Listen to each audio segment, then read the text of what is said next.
meet you again. I am back to you after meeting you last time to the first course on critical theory. Again, I wish you good health in these hard times of the coronavirus. Though we are far from each other, we are again meeting each other through the screen, and we are fighting for survival.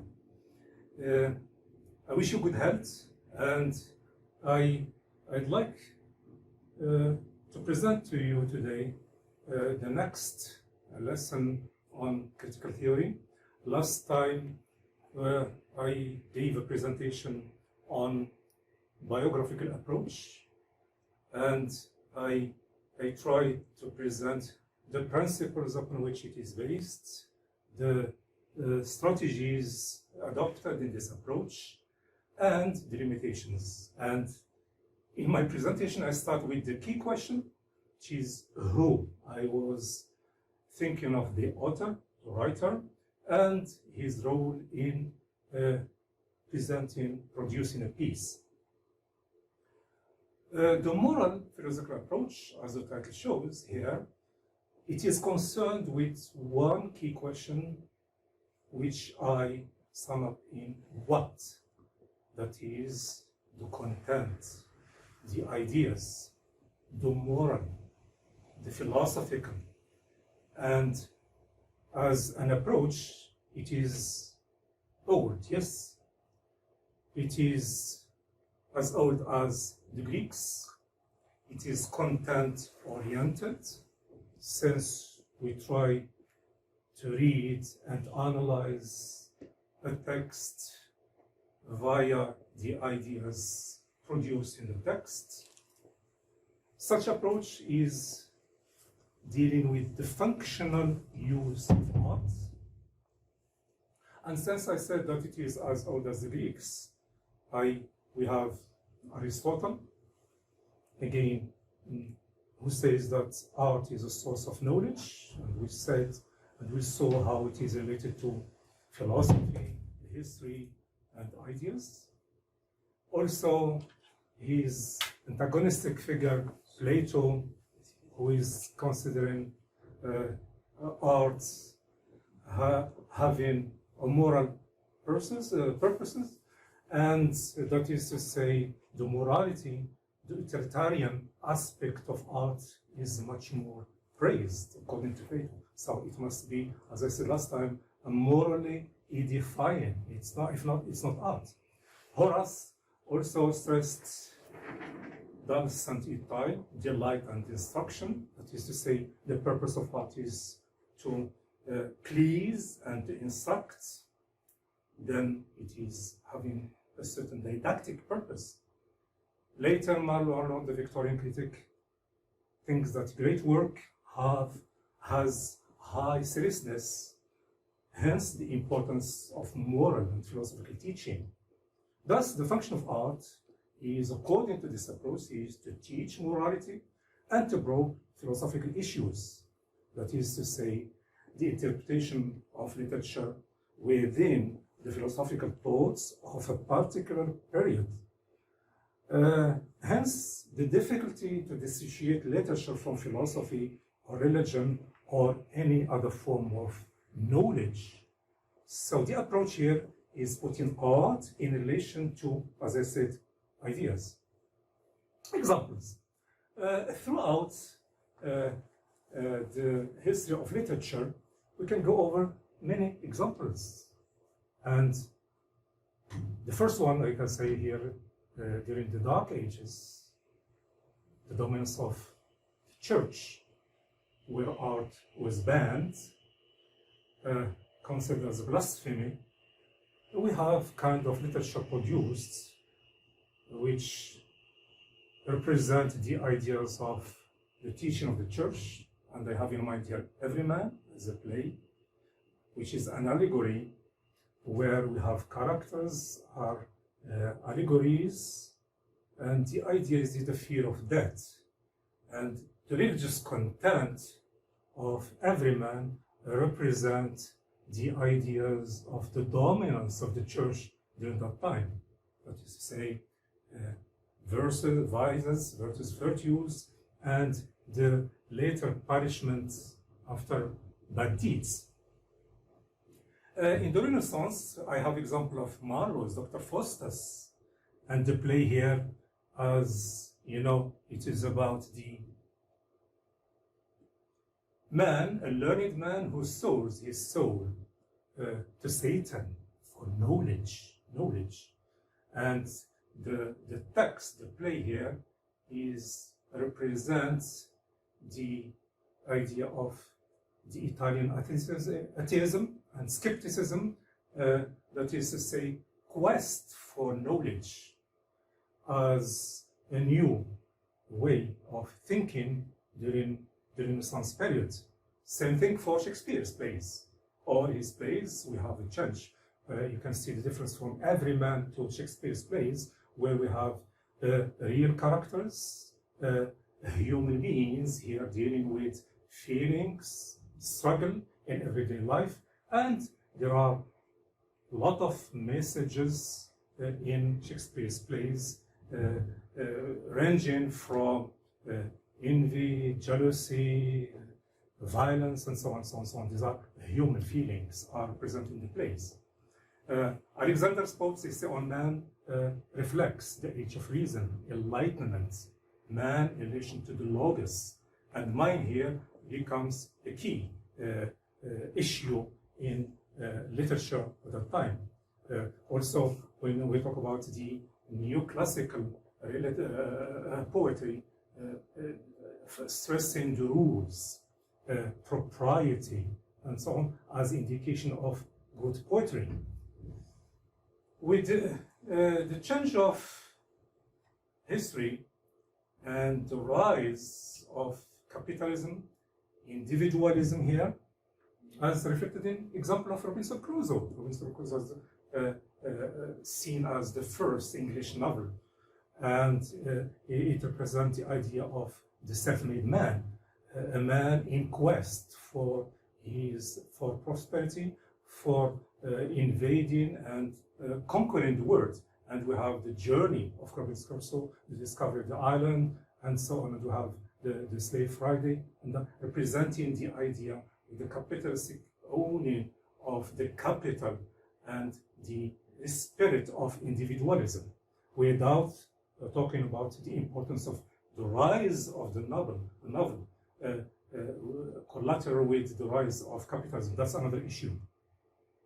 With the Romantics, we have the stress on freedom, and we know the impact of French Revolution, freedom and the individual spirit in the 18th century.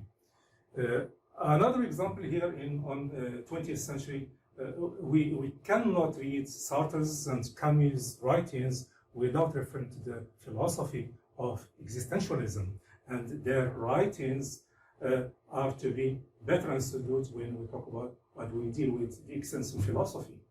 The last example I can offer here is that of African writings, the post-colonial writings, and there example, when you read example Achebe or Ngugi or any other post-colonial African writer, the idea of decolonization.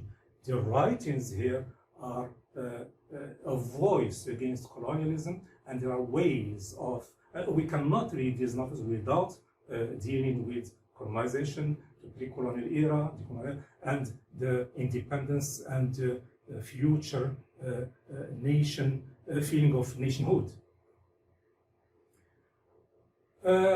What is the importance of this approach? First, literature is not only language and form in the void, but set of ideas wrapped in language. So language and ideas. Text is put in context in which it is produced. The representation of the dominant ideas of the period here are reflected in the text. Reflection of the time of its production, and importance of the approach here, it saves the critic from over-interpretation. That is to say, the critic cannot, and he is not allowed to bring other irrelevant ideas to the analysis of the text. Words are put in context, and criticism is meant to be solid and convincing, as the critic is bringing solid ideas to prove his arguments from the piece of text. Employing other sources of knowledge, history, philosophy, sociology, would enhance the explanation and reading of a piece of literature. And as I said here, like the biographical approach, this approach is also extrinsic, as the critic is moving to other areas, to other fields of study, history, philosophy, sociology, in order to bring light to a piece of art. Like any approach, this one also has limitations. One of them is that we are dealing with a piece of art, and we know that art has its own laws.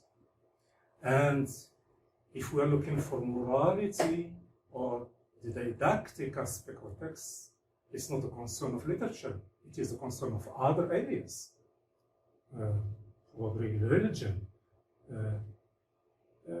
Limiting literature to the moral means reducing its function and prescribing a role for art, which is dangerous for a critic. We cannot limit a writer. We can limit literature just to the didactic function. Also, freedom and subjectivity are key elements in artistic productivity. There are other areas, other issues that are, can be neglected if we see a piece of art just in terms of the ideas. The aesthetic value is secondary in this case, and criticism focuses on other considerations here. And the artist also is not a preacher. He is not a moral teacher. That is to say, the subjective presentation of reality is to be taken into consideration, which such approach probably would negate. Seeing these limitations here, there are other possible critical options, which I'd like to introduce here.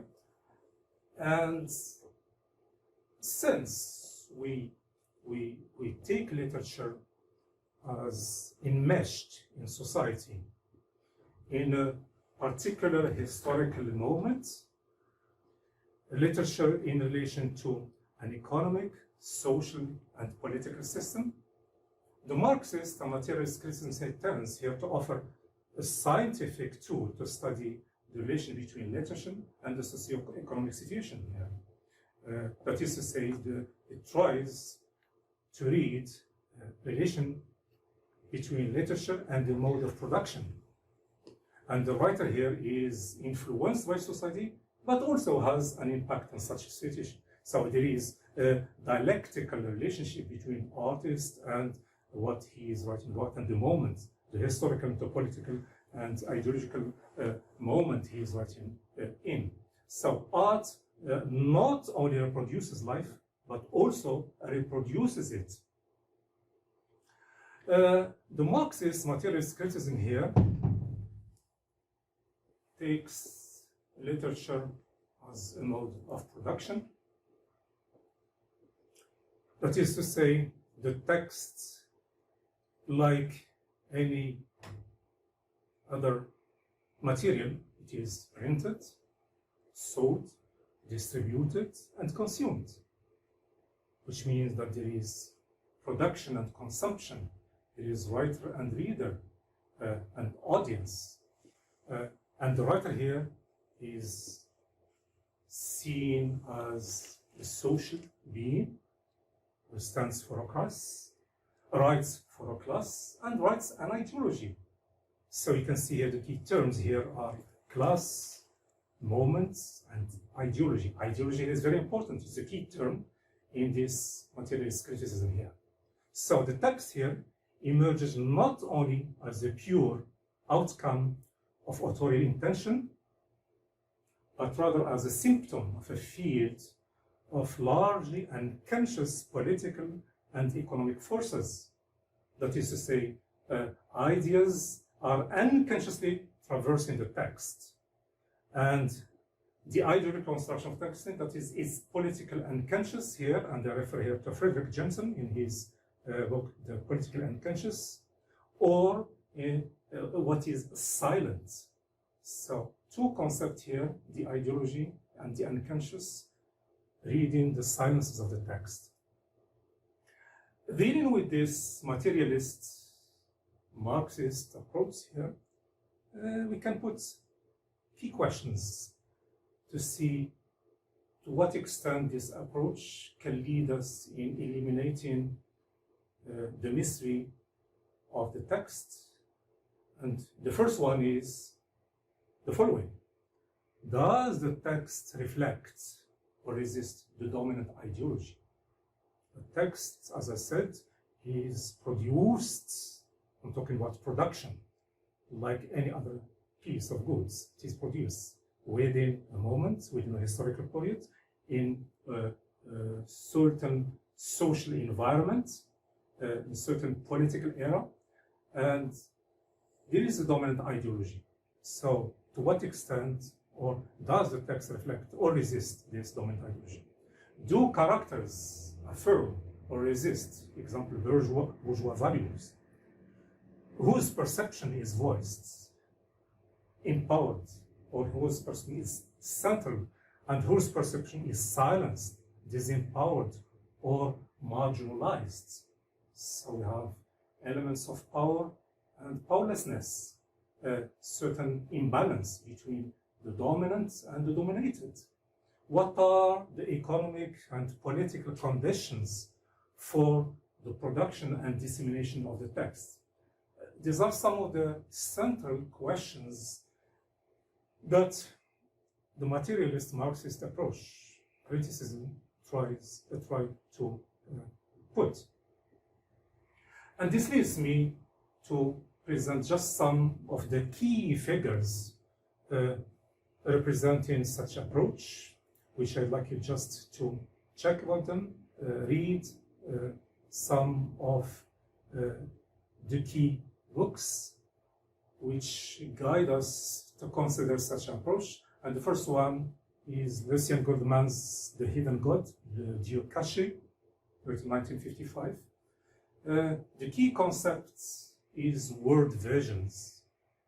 And in this book here, he tries to apply the Marxist ideas to literary and philosophical problems, and comes to conclude about the tragic vision that marked an important phase in the development of European thought, from rationalism and empiricism to the dialectical philosophy of Hegel and Marx and Lucas. Pierre Machery, in his book of Theory of Literary Production, the key term he uses the unsaid, or the silences.